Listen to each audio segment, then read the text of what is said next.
ৰাম নাৰায়ণ ৰাম ইন্দ্ৰিয়সমূহত সদাজৰ প্ৰেমৰ ভাৱনা উঠে, কিন্তু এইবোৰ সকলো ৰংচং লগোৱা কথাবোৰহে।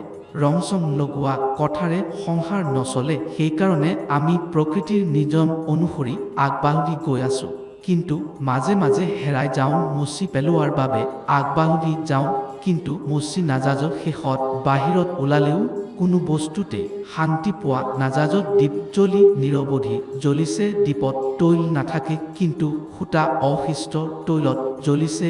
জীৱনৰ অন্তিম পৰ্যায়ত আহি উপস্থিত হ'লেও আকাংক্ষা থাকেই, সেই শান্তি কত?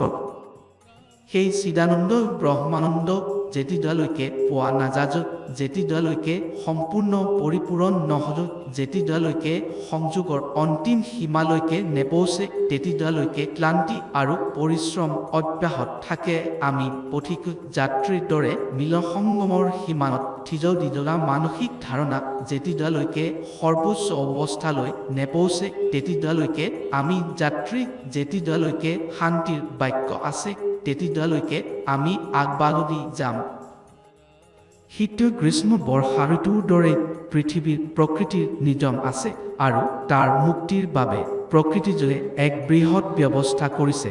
এনে এক সংসাৰ আছে য'ত কষ্ট নাই, কিয় এই ব্যৱস্থা ৰাখিছে।